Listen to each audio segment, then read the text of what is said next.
Welcome to another working from home ring talk with myself, Martin Theobald, and coming up shortly will be Steve Goodwin. We're going to look back over the weekend results.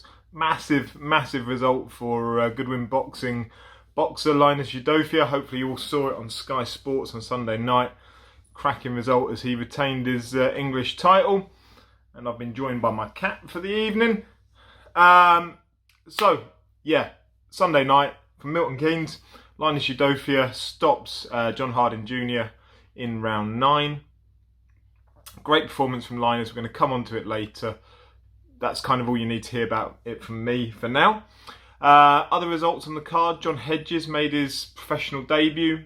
Not convinced he won the fight. I haven't watched it back. But, you know, boxing's going to do boxing, isn't it? Outside of that, big test for Joshua Buatsi. Am I convinced that he was meant to be tested like that against the Croat Kalic? No, I don't think he was. I think that was an unfortunate case of him. Maybe a bit of ring rust. Maybe it's some of the questions that we said about last week coming back to haunt him. But fair play, bit down his gum shield. That eye of his, the left eye, closed up horrifically. So irrespective of the matchmaking, accidental or on purpose, he did what he had to do, and he showed a bit of heart, bit of gut, bit of determination. He came through it. So yeah, crack on. Let's see some big fights for him next year, but let's see if they put the brakes on as well, because there were questions. Alan Babbage beat Niall Kennedy, the Massachusetts and IBA champion. I don't know, some made up titles. Look, Alan Babbage is what he is. I'm not sold on him at all. He's too small for a heavyweight. He throws, so much. As soon as he comes across anyone of any quality, he's in deep trouble, in my view. But he's fun. He's fun to watch. He's fun to listen to. Sky found a bit of a niche market for him. Good luck to him. Something that wasn't just fun, something that was quality, something that was outstanding, something that reminded us all why we love boxing was Zepeda versus Baranchik on Saturday night from over in the US. Wow. 8 knockdowns in 5 rounds, a highlight reel knockout to finish the fight. Just, I can't do it justice sat here talking about it. So you need to go away if you haven't seen it and watch it. If you have seen it, go back and watch it again, rather than watching me, because it was amazing. What else has been announced? 3 women's world title fights on one card. Announced by Matchroom. So you've got Katie Taylor defending her title, you've got Terry Harper defending her title, and you've got Rachel Ball fighting the blonde bomber Ebony Banks. So my rant later will come on to that situation. What I will clarify with now, I can't remember, and I haven't written it down, and I can't tell you who it is, who Katie Taylor is going to be fighting, and I cannot tell you who Terry Harper is going to be fighting. I can tell you who Rachel Ball's going to be fighting, because her opponent, Ebony Banks, has made a career for herself online. The blonde bomber, she kind of goes to weigh-ins in her underwear. She's semi-attractive. She's done all of that. She's only had 4 fights. She's 36 years old. There's no reason she should be fighting for a world title. If you're telling me she's one of the best bantamweights in the world, fine, prove it, because there's no footage out there that shows me that. So yeah, it'll be interesting. I find it interesting to see how that gauges. Does it move the needle? Are there viewers? For all the talk about women boxers not wanting equal pay, and there's been a lot of conversation around this, Natasha Jonas particularly articulates it well. Not wanting equal pay, wanting fair pay. So yeah, let's find out what fair pay would be, because you've got a card that is headlined by 3 women's world title fights.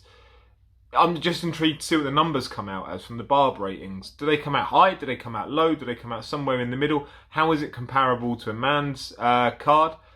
I find it fascinating, and hopefully it comes out really well, and it gives women that right to demand the fair pay. Elsewhere, Frank Warren has parted ways with his matchmaker Jason McCloy of Longshot Sports. Bit of a shocker, this one. So he's brought in Steve Furness, Errol Johnson of Black Country Boxing, Neil Bowers. related to Martin Bowers, of course, down at the Peacock Gym. Strong links to there, which where a lot of the Warren stable kind of come through from. So Dubois, Denzel Bentley, etc., etc. And Rick Glazer over in America. So he's replaced the 1, Jason, with the 4. It'll be interesting to see how this plays out. I think it's fair to say Warren, over the last few years, has matched his up-and-coming prospects particularly well, particularly exciting. You often see a lot of kind of UK-based fights, even if they are for WBO European trinkets or whatever they are. But I think he's brought through prospects at a good rate, a good pace. Look at someone like Archie Sharp, for instance, done a fantastic job with him. So let's see how that changes. And it will change. I'm not saying for the better or for the worse. We'll have to see in time. But with Jason no longer there and the four that he's brought in, there will be changes. So let's see how that goes. Final one, while we're on the subject of Frank Warren. Daniel Dubois versus Joe Joyce has been officially announced now, again, for November the 28th, happening behind closed doors, happening on BT Sport, not pay-per-view. So, look, massive respect to Warren for being able to put that fight on. I know there'll be people out there saying, look, they're only British level anyway, they're not world title contenders, etc., etc. I get that. And I'm the first to moan about unworthy pay-per-views. But in the current scheme of things, you could understand how that could have ended up on pay-per-view. Judging by the current marketplace of what goes on pay-per-view, so Chisora Usyk, for instance, then you could forgive Warren if this had ended up on pay-per-view. Given there are no fans and this fight needs to be funded somehow, you could understand how this would end up on pay-per-view. But it hasn't. It hasn't. And that is brilliant. For the sport, for boxing, I hope people get behind it.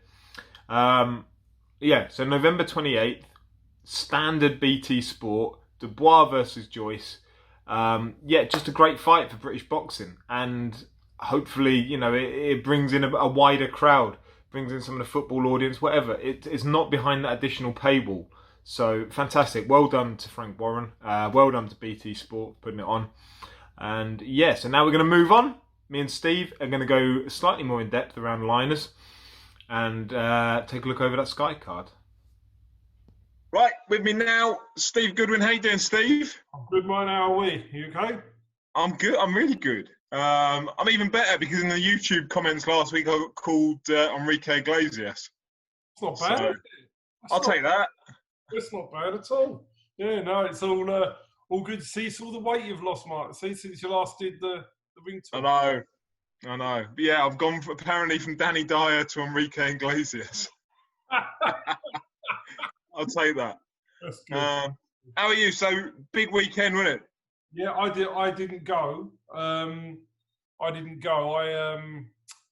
Josh went to the thing. Obviously, I'm recovering from the operation and the surgery, so I thought it was a smart move not to actually go as I was. But Josh went, and he said it was quite amusing. Really, he was down the bottom sitting with Sam Jones and Lee Eaton, and over the top of the balcony, you had Dylan White with a load of the cheerleaders shouting over the balcony at the ref and stop Linus Holding, he's dirty, he's this, that, the other. And he said it was just persistent. Linus Holding?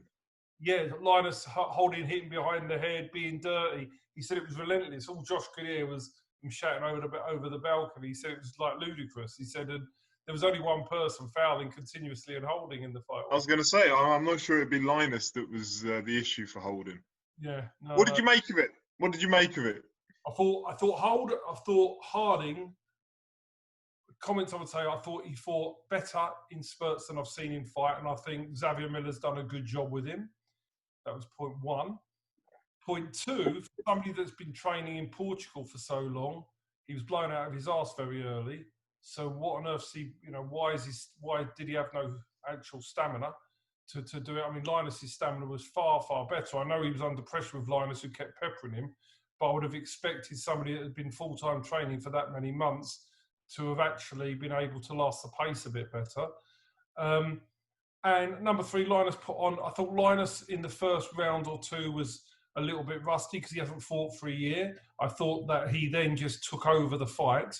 I thought that he just, as each round got on, he got more and more superior. I thought the commentary was ludicrously biased. I thought it was typical commentary of some of these fights. It was appalling commentary because if you watch it back, Linus would pepper John Harding for a minute and a half of the fight, and then all of a sudden Harding would hit with one. It would be Harding's blocking, and then he lands, and you think, what? I mean, Tricia said to me, she's never heard me swear as much. She's been with me 30 years as I swore at the television during that fight, and she still says that today. She said, I've never heard the language like you were swearing at Macklin on watching that fight. So it was a really good performance. I'm glad he finished it as he did. And the other thing they were complaining about was a stoppage, apparently, Dylan White, which is ludicrous because I said to Linus, well, I would have been happier because if you'd stayed up, you'd have knocked him clean out. So it would have been a better show reel if they'd let him stand up. But I think for Harding's, he'd been valiant. He's a tough man. He really gives it his all. And I think really, in reality, he deserved to finish it on his feet rather than flat out on his back. If you wanted Harding to carry on that fight, then you wanted Harding to get hurt. That's what I feel. That's why, I don't want to see John Harding laid on his back because he was very tired and he really tried and he was outclassed, outgunned, and he still tried and he deserved to finish on his feet. And that's my view for John Harding. And I can't believe anybody, if that was my fighter, I would never have wanted him to carry on. I would have been glad. No. No. How did you have it scored when the stoppage came? I gave up scoring. Linus was so far ahead. 3-4 up. Yeah, I had it 6-2. And then the Macklin scorecard came up on Sky, and I thought, and I appreciate they get a different view than what we get on TV, but it was. I tweeted Matt Macklin about it. Did he block you? Not yet. Well, actually, might have. I haven't checked. But there were phases of the fight where Linus was so far in control, but Macklin was giving us the entire backstory to John Harding. I thought, well, you're completely ignoring the work of one person, and then, as you said, Harding would do the last 30 seconds of the round. Then all you'd hear was the praise about what Harding's done, because you spent 1.5 minutes telling us about Harding's backstory. That doesn't get you points. What annoyed me about that as well. Now, listen, John Harding has come out of prison. He's got his life turned around. That's fantastic, right? But he still has done 3 stints in prison before he turned his life around. It's wonderful he has. But Linus has come from Nigeria, been a credit to his community, has stood up for loot, and has been a shining example to the youngsters, not just now, but during his amateur career for 10 years. So let's be real about this. Linus is an absolutely credit to everybody that you could look up to for the whole of his life. Never been in trouble, never done nothing wrong. It does annoy me that you pay credit to, yes, it's great that John's turned his life around, but it's not this big story that should overshadow the fight. Like, I could talk about Linus and everything that he's done. And that really hacked me off because Adam Smith said, oh, we really want John Harding to win a title because his backstory. And I'm thinking, why is that backstory any better than Linus's backstory, who's done amazing things throughout his community? It really irritates me.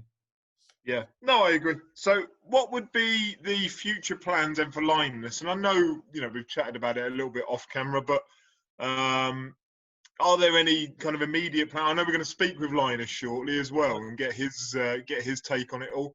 But are there any future plans afoot?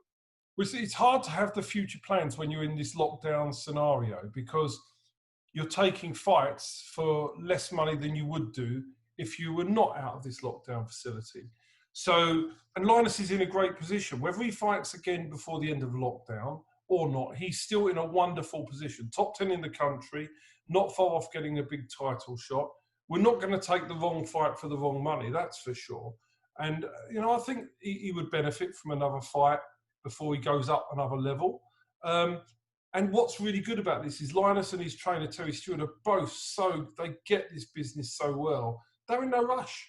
If the right opportunity comes, we'll take it. If it doesn't come, we won't take it. It's really simple because his time is coming and we're in a great position.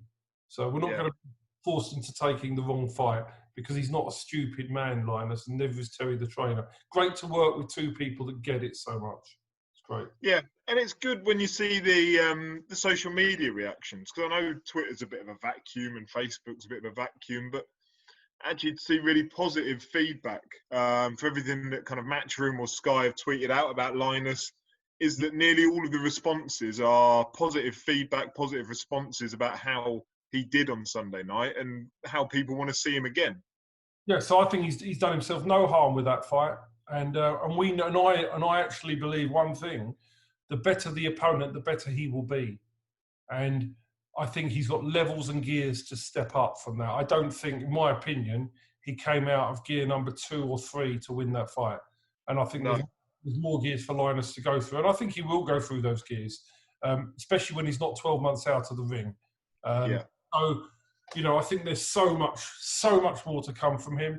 I think British title is totally realistic to go and win a British title, and I'm looking forward to the journey. But we're not going to take the wrong fight. We're not going to do a fight with short notice. We're not going to do the wrong things. And if you know, obviously we've done the perfect job so far, and I'm sure we'll continue to do that. So, and that nonsense about he was running from John Harding before was so ridiculous. That's a fight we've wanted for 12 months and been chasing it for 12 months. It's just, but I don't want to discredit John Harding, because I think that John Harding has done a great job. It just annoys me, the narrative that Sky commentators took from it. That's not John's fault, to be fair. But it's not John's fault. John has turned his life around. He's a good example of how to turn your life around and do good. He's I don't know whether he's going to continue or not at the age of 36, but he needs to come down a level if he's going to try and win something, that's for sure. Agreed. What do you make of the rest of the card? I thought the John Hedges decision was appalling, one of the worst I've seen. Anybody when it was 39-37, I thought, oh well, they've given him a round. That was my attitude, not the fact. And then he gave it to him, and I thought that's just disgusting. Because I'd have thought maybe Stevie Wonder scored it and sent the scorecard down to the judges. There's no way that a ref could score that 39-37. There's no way. And you know, I know that the home fighter is supposed to win, and but come on, even Sam Jones didn't think his fighter had won. Nobody thought he'd won. Nobody in the arena thought he'd won, apart from the referee. That was shocking. Yep. The rest of it, Alan Babbage, he's not very good, is he, Alan Babbage? I'm not being horrible about this, but he's so limited. As soon as he goes up through the levels, he's getting stopped. He's good fun. He's good fun to watch. Yeah, but fucking hell, so was Curtis Gargano. I don't want to see him on Sky every week, though. No, it is what it is. It's a narrative again, right? The Savage and this and that and the other. It's just a narrative. And remember, the Ebony Bridges is a narrative who's going to fight Rachel Ball coming up. These are, I think nowadays we're looking at it and thinking, are we really looking for the best quality boxers, or are we just looking for people with narrative stories, followings on social media? What are we doing nowadays? And so I think there was that. But yeah, that's just what it is. The Chantel Cameron fight she's fighting some fat girl from Mexico who turned up for the money and couldn't be asked. And then she had a right hand and her boobs out. That was her entire effort. But you can't blame Chantel for that. And then you had Buatsi, who I thought, and I'm a Buatsi fan, right? So you know that I'm a Buatsi fan. On that performance, he doesn't beat Callum Johnson, and he does not beat Anthony Yard on that performance. No, agree. And I've been joined by my daughter very quickly. Come and say hello to everybody.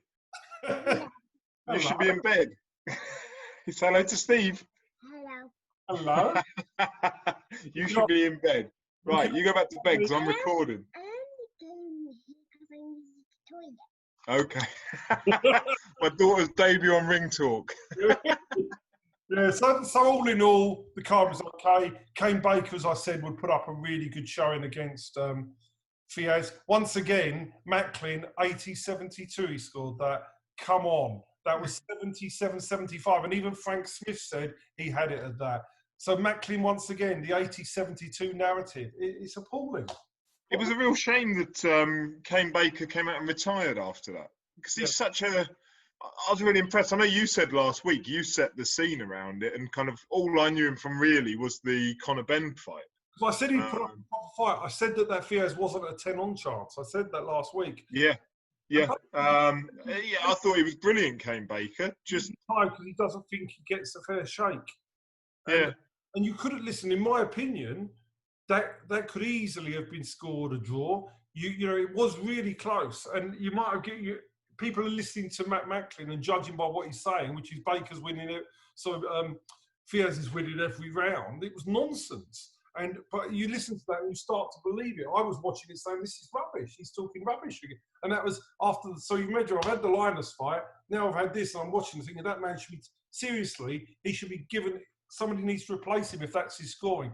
Or because he's just being given he's got to be he's just following a Sky narrative. And we want commentators like a Barry Jones of this world who says what he believes and scores it as he sees it. And they should be allowed, I don't know if they're not allowed to do it or whatever, but they should say it as they see it. Yeah, I agree. There's no excuse for that level of incompetence to me. I can't justify it in any way. And maybe you shouldn't have commentators scoring fights. They're two different jobs. No, I agree. If you're going to have somebody from Sky giving their impartial scorecard as you go along, have it as somebody sat behind them. That would be better, wouldn't it? Yeah, rather than to make. Yeah. Yeah, it doesn't work for me. It is poor. We're going on to our news. 2 bits of news this week. Yeah. Dion Juma. I can't say any more, but we've agreed a big fight for Dion Juma, not against who you may think, but it's a big fight for Dion Juma. He's absolutely delighted. I spoke to him this morning, and Dion Juma at last, and I know we've worked really hard with Dion to do this, we've now got a massive opportunity for Dion. So I'm sure that will come out in the next week or so. And it's a good fight and a winnable fight. I think he wins it, personally. I said to you off camera, I think he does it. So do I. And I think Dion can win this, and I think Dion could be a big star. And he just, once he wins this fight, I think he could become massive. And it could be a breakout opportunity for him. This is it for Dion. And I've got to say, what a pleasure it's been to manage him as well. He's been a brilliant, just like Linus Udofia, 2 total pleasures who have basically worked with me, and we've opened the door for Linus. He's walked through that door and smashed it through, and now it's for Dion to go and smash it through. Yeah. The other fight we've done this week is for Jamani Camiro to fight a big prospect in Paddy Donovan, who's 4-0 with 3 stoppages. Jamani fights him on November the 11th. And all I will say to anybody out there, forget what you've seen before. Do not write Jamani off this fight. Trust me, he'd be bringing something here to this fight. I would not be surprised to see a big, big upset on November the 11th. You shouldn't write Jamani out of any fight. The bloke is... He has took fights from getting out of bed because he's not been training 2 days' notice. This is different. This will be the best Jamani Camiro anybody will ever have seen. And it's up at welterweight, isn't it? It's. I would like it to be at a lower weight, but this kid can bang, Donovan. But Jamani's got a granite chin, so when he gets back to the end of round 1 and Jamani's still standing there and throwing, let's just see how it is. I think it'll be a cracking fight. Whether Jamani wins or loses, he's going there with a big chance, and this kid, you'll find out if he is the real deal or not. November the 11th, you will see the best Jamani Camiro. I cannot wait for that fight. He's not going there to make the numbers up. He's not going there as a journeyman. And this kid is going to have plenty to handle. I hope we don't get stiffed by the judge or the ref, because obviously that's possible. The chance, though, if we don't get stiffed and we get a fair shake, I think we've got a fair chance of winning. Yeah, I'm just thinking the times that I've seen Jamani at welterweight was Freddie Kiwitt at, a couple of days' notice. 48 hours. He hadn't been training for 2 weeks. Yeah. Adrian Martin, again, late notice.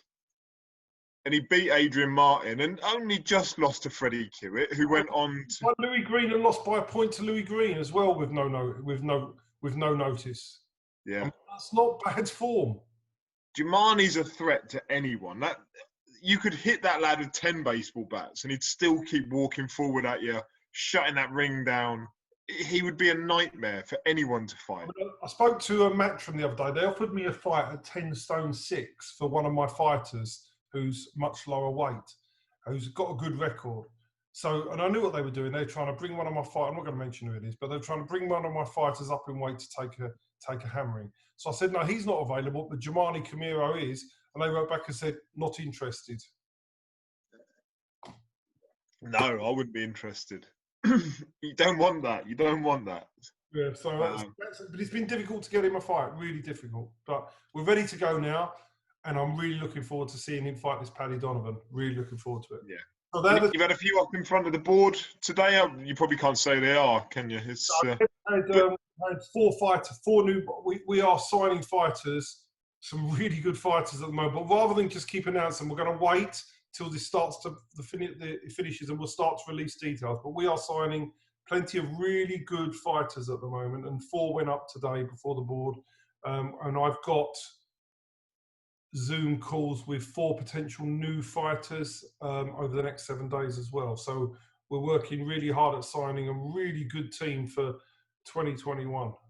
Really good team. So things are going on behind the scenes. It's And no, we're doing lots. We're doing that. We're doing plenty of stuff. What we can't control is the pandemic, the crowds, the vaccine. That's out of our control. We have to let the nature take its course and scientists take the course. All we can do is get ourselves ready to boom and relaunch at the time when we're able to do it. So we're doing everything in our power to get everything ready. So all of our fighters will be ready to go straight back in when the time is right. So have you got dates booked for 2021? 9 to 20 dates booked. Right. First one's in March, or yeah. I mean, again, are they going to happen? Yeah, yeah. But you've got the platform to do them if you get the go ahead. Yeah, exactly. And that's what we're going to do.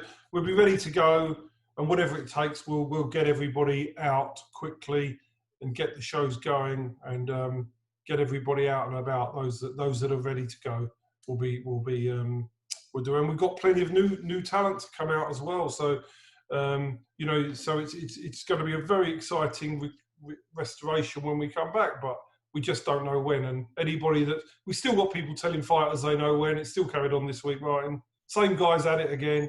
Same ones. Same ones at it again. Yeah, same ones at it again. Telling fighters, don't worry, we'll be out in November now. Yeah. Yeah. Crack on, sign here, sign on the dotted line, and away they go. So it's still carrying on. But yeah, I realise it's 5 months away. It's possibly more than that if it's not March.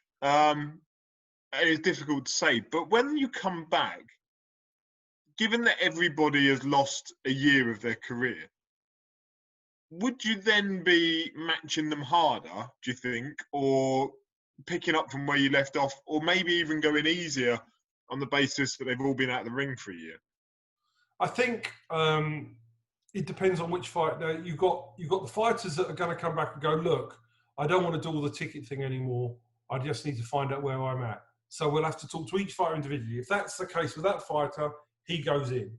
If you've got a fighter that says, no, I want to be more patient, then we carry on building. So it's going to be different. I signed a new boxer, a female boxer, who I've got high hopes for, and they've just said, right, we want 2 fights and then we want to go, and we're going to go for a Commonwealth title. So, but they don't want to go straight in. They want the 2-fight build first, which is fine. So we have a plan. So every single fighter is going to have a plan, like we always do, and work out where we're going. So, but it's really hard. I don't want to discuss plans with fighters now. It's pointless until we know where we're going, what we're doing, where they sit, and what they want to do. So I think it'll be a variety of options with the fighters. It'll be according to what they want. Everybody's an individual, and we'll speak to every single one individually and their trainers and plan it out. Yeah, or just be Ebony Bridges and have 4 meaningless fights and then get a world title fight. As long as you turn up for weigh-ins in your underwear, it seems to work. Yeah, it's just. Which again, I have no issue with Ebony Bridges doing that. Fair play to her. Make the most of what you've got. Build the platform. Build the following. Do all of that.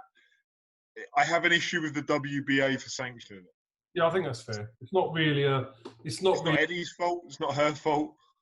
It devalues all the time. I mean, the boxing board at the moment has said we're not going to sanction any female fight for a British title because we don't think there's the depth of fighters there to do it. They took a stand and said we're not going to do that because a British title is a British title. And I think to a certain extent, and I don't, again, Rachel Ball has just beaten Shannon Courtney, and listen, Rachel Ball's a lovely girl, I've met her. But really, is Rachel Ball done enough to deserve a world title shot? Reality, not really. No. Shannon Courtney in a close fight does not guarantee a world fight. But I imagine what will happen here is Ball will win, and then they'll put Ball in against Shannon Courtney for the world title. Of course. Or if Ebony Banks wins, they put her against Shannon Courtney for the world title, and you have two blonde women, and it'll be, Hearn doesn't lose either way out of that. No. He's a smart man. He's a smart businessman. He gets it, and he's a good promoter. That's what his job is. He's there to promote. Sanction allow him to do certain things, and that is how it is. So I'm just hoping that, Yeah, but I think even if you took all of the women boxers in the UK from every weight division, I'm talking Taylor, Marshall, Jonas, Harper, Cameron, Rankin, all of them, Ball. If you pulled all of them together, you've maybe got enough for a British title. That's just my view. Yeah, exactly that. Exactly. And so to then, separate the weight classes, it's nowhere near. Not for me. Not strong. And I actually feel like Ball versus Banks for a world title devalues it entirely, and is actually a step back for what has been a really positive lockdown period for women's boxing. Yeah, the other two fights that they've done, which is Katie Taylor Gutierrez. Now, Gutierrez is going to get absolutely spanked. She fought Sam Smith in Spain for the European title. Sam Smith rocked her to her boots in round 2. She did. And it's only because Sam was at the tail end of her career she couldn't finish her off. And also she was fighting in Spain. And let's just say that, what am I going to say? How am I going to word this? Let's just say that when things were supposed to be checked, people weren't there to check. Let's just leave it there. She could have won a Tour de France. Sorry? She could have won a Tour de France. Yeah. And I think that Katie Taylor will give her an absolute hiding. And to be honest, I hope she does. Good. I hope she does. So therefore, that's how it goes. Yeah. So, but we're looking forward now to Dion and Jamani, both out in November, and then we were trying to work on a Kay Prosper Dalton Smith fight. Okay. But they didn't want it. After we were down the line of agreeing it, but they decided Dalton Smith needed more time. So we were looking at, that was one fight we were looking at, but they've obviously decided we went for initial chats. Do we want it? Yes, we do. And then all of a sudden, I think they decided they didn't want that fight. But that's really the only thing that has been going on. But I think we can move on now. We've got somebody entering the waiting room, Martin. Is he coming in? Coming in. Does he need a grand arrival? Here we go. Here we go. I don't know what his entrance music was. Here he is. He's got some clothes on this time. Hey! Linus. Yo, what's going on, man? How are you? I'm very well. How are you? I'm good. Where are you today? I'm at Pegasus gym in Aylesbury. Hey. I couldn't be asked to sit at home and take a week off, so I went back to had some clients. I went back to personal training for a bit. You don't look very marked up. I didn't really get hit, mate. Well, that'd be why then. Yeah, and if I did, they were pillow fists. Couldn't feel them. Wow. How are you doing? Listen, Congratulations for Sunday. Thank you very much, Martin. Thank you very much. That's all right. How are you feeling? How's the come down been from exiting the bubble, the Sky cameras being on you, Matchroom giving you all that love, people around the country giving you all that love? How's the come down been from that? It felt all natural. Just felt so natural. Every part of it, everything, the cameras, to just the experience, to being in a hotel, to being isolated, making weight, that, you know, like doing my own bit, you know, just living that camp life, and like you're taking yourself away from your environment, and now, you know, I mean, you're part of a show, and it's all felt so natural. And now to get back to life, it feels all natural. It feels good, and I feel like a champion. Good. You deserve to as well, you know, as you've defended that title. Now you've done it live on TV on a massive platform. Brilliant. Yeah, thank you. I How was felt the fight? Go on. How was the fight for you? At the time, I didn't think I actually was doing that well. When I was like fighting, I didn't feel like I was doing that well. But when I actually watched it back, I was like, wow, who's this guy? Like, look at him. Look at him go. He looks like a fighter. Do you know what I mean? He looks like an accomplished, well-rounded fighter that could do with a little bit of tweaking on some things here and there. But I think that was a good display and a good account of myself. But at the same time, not show much, because I know I have a lot more in the locker than that. Yeah. What were you most pleased with out of it? My good jab. My jab, and listening to Terry, because he said everything you're going to do will govern off the jab. Everything you do that'll be successful with him will be led off the jab. Nothing else will work if your jab doesn't. You were working that jab well to the body as well, weren't you? It was you were mixing it up. Yeah, 100%. He said your jab is the key to unlock every single door that John Harden has got.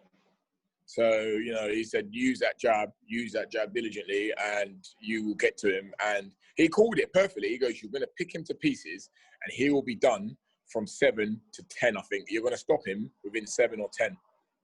He could have told me that. I'd have put more money on it. Yeah. Yeah. And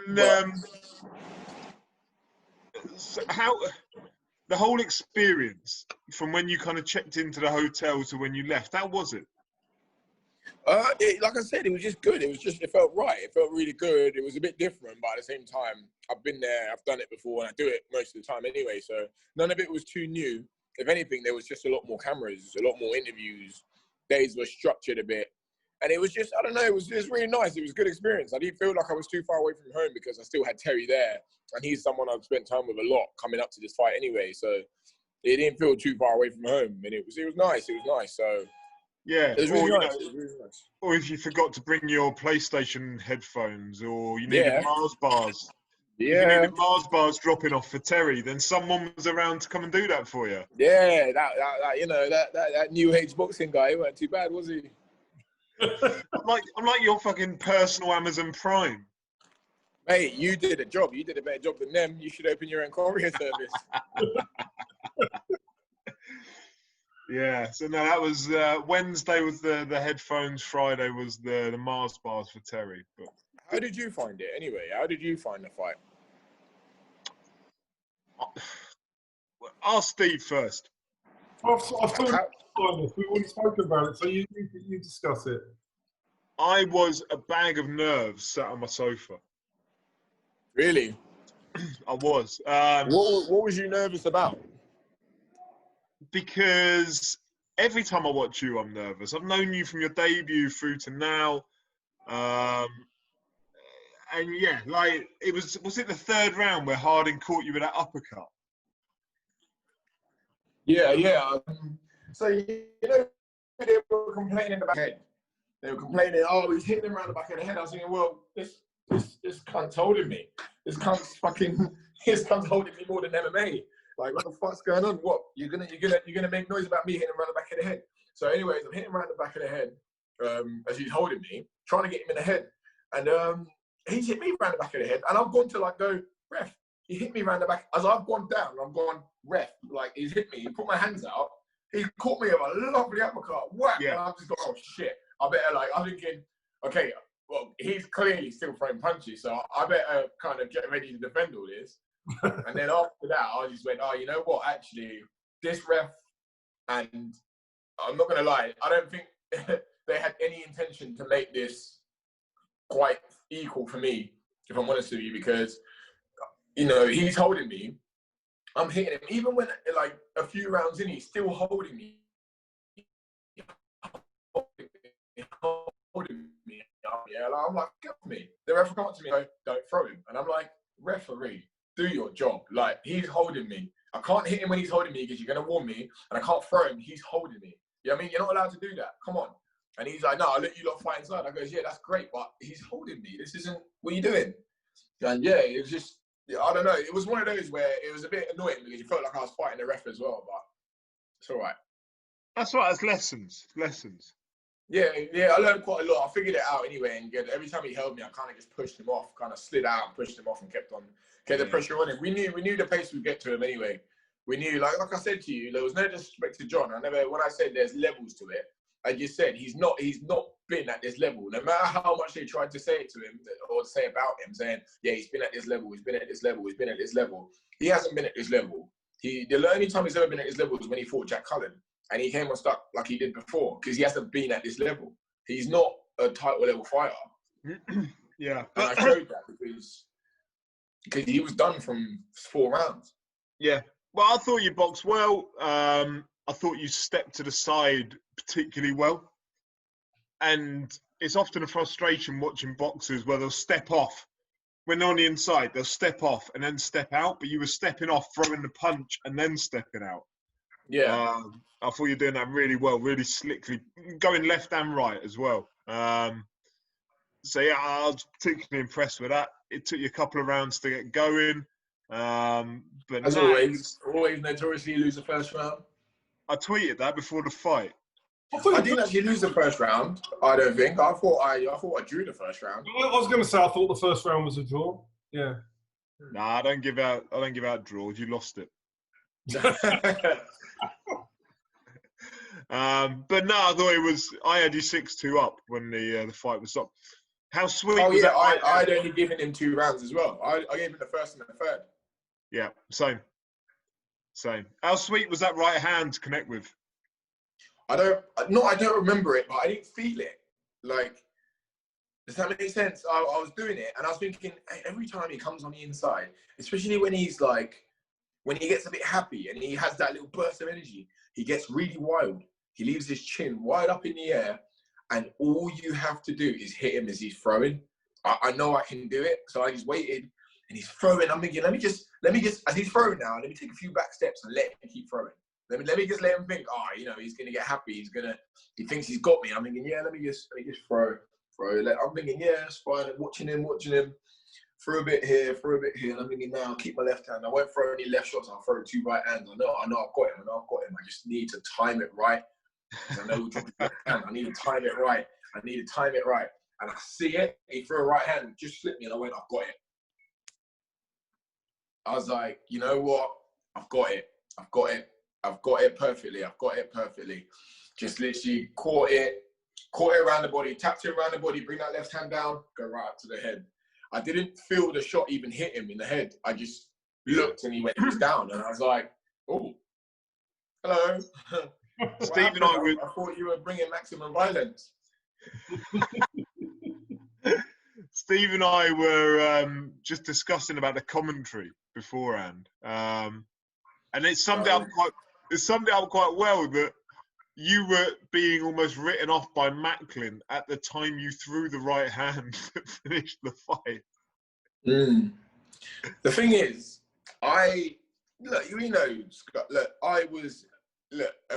there's a few facts, there's a few home truths that I learned from Sunday.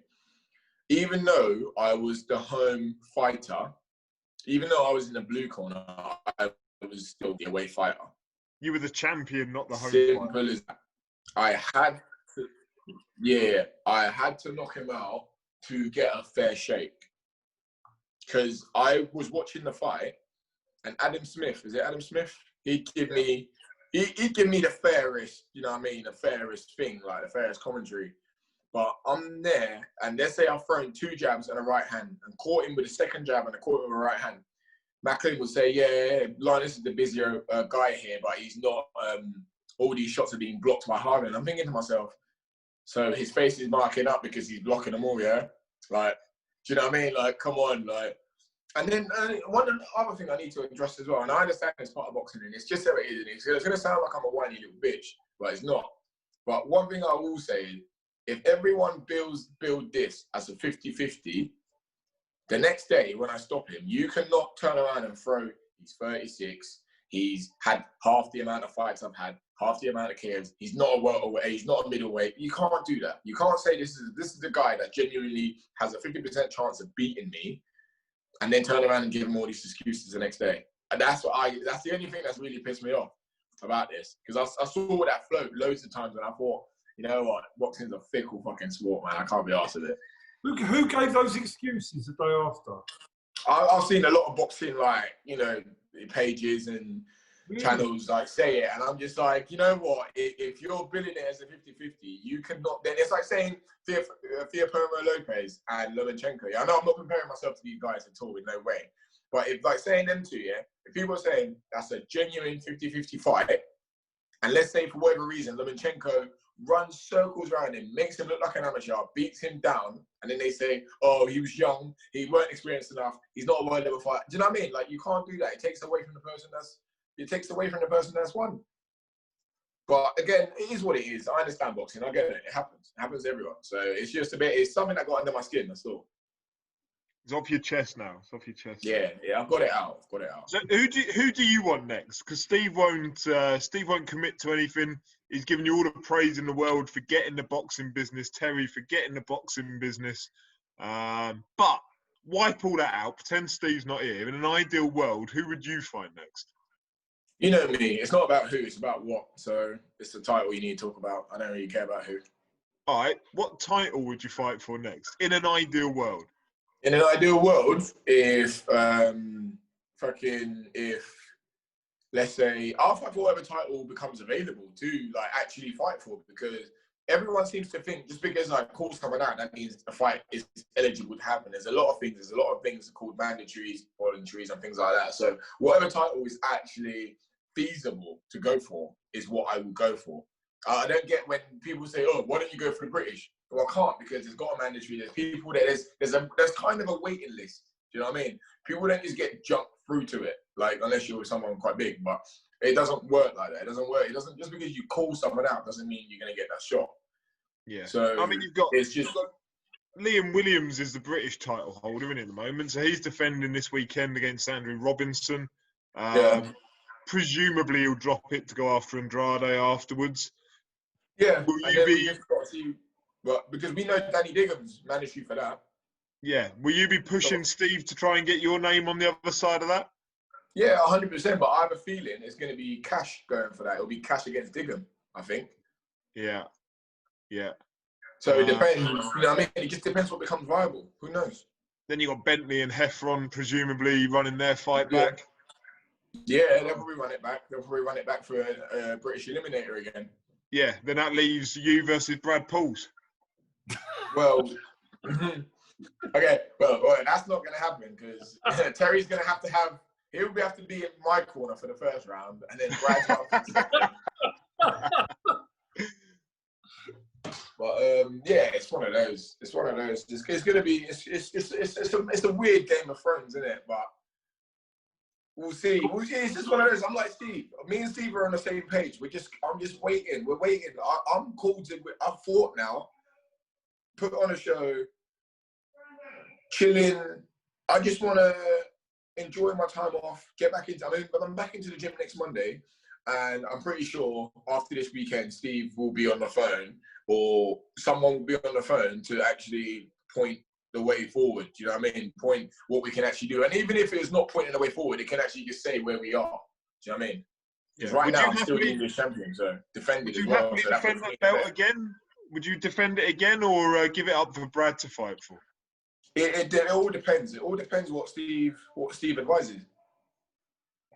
Oh, you play your cards close to your chest line. Listen, what's the point of being predictable? And the thing is, you've got to keep every option open. It's what makes sense. Everything's about what makes sense. Yeah, and it may well be that you end up with lots of moving pieces. So if Felix Cash moves on to fight Danny Dignam, then that Commonwealth becomes open and you get a shot somewhere down that route. Eventually. Yeah. There's lots Who knows? who knows? It's a mad game. But again, that's job. I'll leave that. I'll do that. You've lost us there. Is that a Game of Thrones again, Linus? Yeah, no, it's, you know what I mean? I said, Game of Thrones without the boobs that's and not my dragons. job. I'll leave. Yeah, that's not my bread and butter. I leave that to Steve, and I'll do the fighting. He won't be taking a short notice fight for shit money against somebody that to be set up to lose. That will not be happening. He will be getting the right fight for the right money at the right time, with the right preparation. That's all we're going to be. That's all. And how that's going to navigate out, it doesn't matter. His time will come for a British title, no doubt, and beyond. Agreed. Right, Linus, we'll say goodbye to you. Your line is getting dodgier and dodgier. If you're there. House. He might be there, I don't know. I'll speak to you soon, mate. Can you hear me? I can hear you. See you later. You take care, my man. Take care. Cheers, Linus. So that was Linus. So that was There we go. you know, do you see what I mean about he gets it? He's such a pleasure to deal with because when you've got a boxer that gets it, it makes my job so much simpler. Nobody can whisper bullshit in his ear and he's going to believe it because he's just going to tell him to fuck off because he gets it. He knows. He knows. And that's the pleasure of having somebody who's intelligent and smart that you manage because they don't listen to the chancers and the bullshitters. So yeah, agree. We've got a lot to look forward to. So, I know. I think he's a real good lad. He came over so well on the all the Sky interviews and stuff, the IFL interviews that he did during the week. He's great. I'm so happy for him, and I've got a very close attachment to Linus and Brad, and you know both of them are doing it. Both of them, I love them both to bits. I think they're great lads. I'll do anything for them, and I'm just so delighted with Saturday. I said to Tricia, if the unthinkable happens, this will be my worst night in boxing by a country mile. I said it is, and I class it as the unthinkable because I didn't think he could lose unless he did something stupid because I thought he was levels above, and it's as we thought. But thank God it's all on. We move on to the next thing, and again, it doesn't have to be the big fight in the next fight. It doesn't have to be. I would rather wait our time, and you know, if we have to, we'll wait for the opportunity. We don't need to go. He's only 27. He's not at his peak yet. So we'll see what comes out of this. But we're not going to take the wrong fight for the wrong deal. Yeah. Right. Let's close off on what we got. The Frank Warren card. Yes, we got the Frank Warren card on Saturday. They've got potentially 8 fights on the card. One of them's not matched. There'll probably only be 7. I think there's still 7 fights, isn't it, in total they're allowed? Yeah. So have you got it, or do you want me to run through it? Well, I'll run through it, and we'll go through it, and we'll start from the top. Liam Williams is 1-33 on to beat Andrew Robinson. Now, I'm not going to go for. Let me tell you, this week we gave you a betting proposition last week, and it was Linus Udofia to win, 8-13. Then you had somebody put a comment on saying, "Oh, it was on Friday. Oh, the odds aren't there anymore." Of course, the odds are not going to be there on Friday. You've got to watch this quite quickly to get the odds because once we tip something up, we'll get back. But Liam Williams 1-33 to beat Andrew Robinson. Andrew Robinson, a gatekeeper, decent English level fighter, but he's a gatekeeper at this level, and it will just be a showcase for Liam Williams. It's just not going to be competitive. He's just going to blast through Andrew. Second fight on the card is a Commonwealth super welterweight title between 21-0 James Metcalf, 13 KOs, against Jack Flatley, who lost to Harry Scarf for the English title. Did have a draw with Troy Williamson before. You fancy Metcalf to win, but it won't be a bad fight, that. I think that could well be a decent fight to watch. I haven't seen much of Metcalf. I presume they've matched it, so I presume they think he beats Flatley. There's no betting odds on the fight, but I'd expect Metcalf to win. Fun fight will be Nathan Gorman, Richard Larty. Looking forward to that. Larty's the one that came in against Dubois. They've both got obviously a defeat in common there. Gorman is priced up at 6 on. So, you know, they obviously fancy Gorman. How much is Larty? He's around about the 4 to 1, 5 to 1 mark, which is not. I fancy that. Which is not an unreasonable if you wanted to take a flyer on a fight. Because yeah, I fancy that. I think he's such a handful. I've only ever seen him against Dubois. He was such a handful that night. And it depends on what preparation he's done and how fit he is, which we don't know about. Especially some of the times these guys coming from Ghana and they're very, very on the ball. If he's come over and he's not prepared and we don't know that, you don't really know what you're turning up with. But I certainly wouldn't be backing Nathan Gorman at 6 on. That's for sure. I mean, Larty looks like he's probably about 85 years old as well. Like, he's at high risk if he gets coronavirus, isn't he? He's one of those. But he's great fun to watch. Like, yeah, I'm going to tune in for that alone, I think. Yeah, so that's good. Then we got Willie Hutchinson fighting a guy called Festino, who just got knocked out by 45-year-old Sergio Martinez in his last fight. I think we can move on from that fight very, very quickly. That puts Sergio Martinez, by the way, into the top 10 of the WBA. WBA again. We've already had a go at them once. Absolutely disgusting. Mark Chamberlain fights Sean Cooper. Sean Cooper he's only 23, so he's a young kid. He got KO'd, knocked out by Jack O'Keefe for an area title. His best result, Cooper, is beating Boy Jones for the WBO youth title. I'm not sure though that is good enough form to touch Chamberlain. I mean, Boy Jones was a good, competent fighter, but he wasn't. That's where he was really in reality. Yeah, I like Boy Jones. He's a lovely kid, isn't he? And there's a big story to him. But I'm afraid, I think you could argue he took the wrong fights at the wrong time and blah, blah, blah. And he was a very young kid when he turned pro. And again, as I always say, management is key. I'm not gonna, but I just argue maybe in hindsight, he should have been a little bit more. I think he was always limited, Boy Jones, when he was off the the unlicensed scene as a teenager. 6'2" super featherweight or whatever he was. Yeah. There were lots of things about him, but ultimately, when it came down to could he box to a high level? When you're turning over a kid at 18, you've got to be very, very, very careful with them. Very careful. Just look at John Hedges.